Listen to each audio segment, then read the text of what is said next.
In this topic, we'll have a look at getting to know the Linux file types. So I guess a good place to start is how many file types are there? So we've got 7. So we've got normal files, so your photographs of your dog that you've taken, or a letter that you've written to your mother, if you still do things like that and don't use email. We've got directories, we've got links, we shall have a look at that in a little more detail. Then some strange ones, so sockets, pipes, block devices, and character devices. So let's have a look at each one. So on this slide we've got 2. So let's have a look at normal files first. So I've already mentioned that's the photograph of your kids or your dog or whatever it happens to be, or a normal ASCII text file. So if you're a novelist and you actually want to write yourself a book, you're using Word or LibreOffice or something to go and write your own book. Then we've got directories. So the directories are really there to organize the files. So instead of having everything in one flat structure, you might well make a folder for your first novel and a folder for your second novel if you're still alive after writing the first one. So directories are all for organization. Then we have an interesting thing, 2 types of links. So hard links and symbolic links. So what are the key points about a hard link? So somewhere we've got to have an index of some type that points to the file. So what a hard link is 2 file names pointing to the same place. So that index, an entry in that index, we call that an inode in the Linux file system. So you can have 2 file names pointing to the same inode. So each file system has its own set of inodes. So with a hard link, the links must be within the same file system, because the same inode number in a different file system is a completely different file. So we can't do hard links across the file systems. They need to be in the same file system. So that might be considered a limitation. So we also have symbolic links. So what that's about is we have 2 names for the file, but actually one entry has a different inode, and it actually just contains metadata about where to go to get to the real file. So we can use the same command to make both hard links and symbolic links. So the nice thing about a symbolic link is because it is actually a file itself, and that file contains the path to the other file, that means that we can have symbolic links across file systems, whereas hard links, they've got to be in the same file system. So let's have a look at those links in a little more detail. So up at the top left-hand side of the slide there, we've got file name 1 pointing to an inode. So the grayed out section there is our inode table. And we've also at the top left-hand side got file name 2 pointing to exactly the same inode. So from the previous slide, one inode with more than one file name is a hard link. And then over at the right-hand side there, we have the actual data itself. So file name 1 and file name 2, if we were to edit those files, for example, it is exactly the same file. The data is the same data, as opposed to a symbolic link. So in the previous slide, we mentioned that each file system has its own inode table. So a hard link needs to be an inode in the same table. So it can only be in one file system. So that's, I guess, a limitation of hard links. And we then mentioned that, but an answer is a symbolic link. So that's another entry in another file system. So down at the bottom of the slide, we have a second file system. It has its own set of inodes. And we can see that we've got a pointer, our symbolic link there is pointing to an inode. That inode contains information that says, in this particular path, you have file name number 2. So that's a symbolic link to file name number 2. So we've now got the file appears in a second file system, and the link tells it, actually, it's in this other file system, and this is the inode number that you need to go to retrieve the data for that file. So in that slide, we've now got 3 ways of accessing that same bit of data at the top.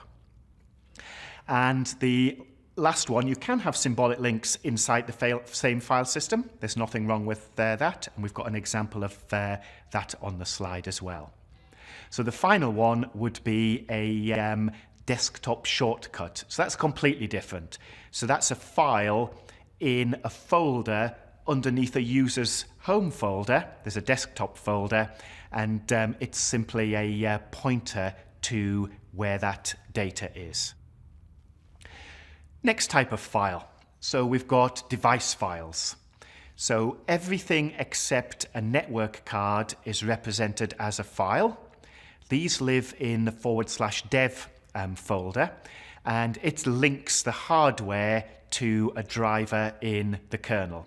So basically what the kernel does is when you ask it to save a file, it actually uses the driver.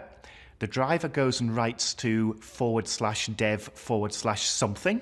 For example, /dev /SDA1 would be a petition. We'll see a little bit more about that in a minute. And it goes and saves it to the disk. So that's one of the cool things about Linux. If you basically treat everything as a file, that's a really clever way of doing things. Except, remember, network cards are not in the dev folder. So there are 2 types. We've got block devices and character devices. So a block device, well, we write to that a block at a time.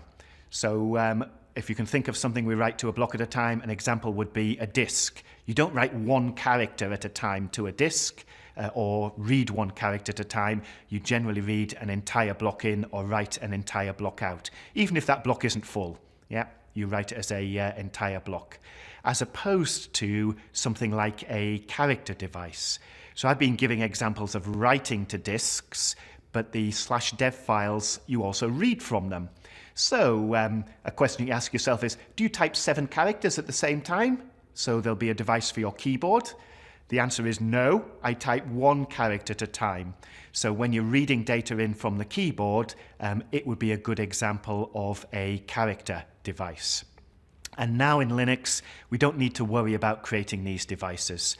So if you plug something in, a piece of hardware in, a new disk, for example, or maybe a USB keyboard, UDEV service will take care of saying, here's a new device. What type of device is it? And it'll work out for you. It's a block device, if it's maybe a disk you've plugged in, or it's a character device, if it's a keyboard, for example, external keyboard you've plugged into your laptop. So a little bit of information about device names for hard disks. So we've got 2 things with the hard disk. We've got the entire hard disk. So in the example there, /dev /SDA. So our first hard disk, and that is the entire hard disk, so no partitions on there. And if you wanted to, say, break a hard disk, what you could do is there's an interesting device called 0. So if you wrote from device 0 into /dev /SDA, what you do is you write zeros across the entire disk, and it would have no partitions on it, there'd be no data on there, and in fact it would be difficult for anyone except the security services to get the data back from that disk. So probably don't want to do that. If we then go and put a partition on that particular disk, looking at the table there, if we create a partition on SDA, it's another device. So it becomes SDA1. So /dev /SDA1. So that's what you're most likely to write to. You would put a file system on there. So for example, a ButterFS file system or an ext4 file system. And then it would use /dev /SDA1, which references that partition on the disk. And it would go and write to that file system or read from that file system. Another type of file, we've got inter-process communication. So if 2 applications need to talk to each other for some reason, So they can do that using IPC. So two types again. So we've got sockets. So that's used for bidirectional communication. So send something out and hopefully get something back if you're sitting waiting for it. And we also have devices such as pipes. So the pipes are first in, first out. So think of it as just a pipe. You stick something in one end and it drops out the other end. The pipes, it doesn't come back up though. So sockets are bidirectional, pipes are unidirectional. So you might have used an example of that. You might have run a command in Linux and piped it to another command. So maybe view a file and pipe it to a command that searches for some text, for example. It's a one-way process.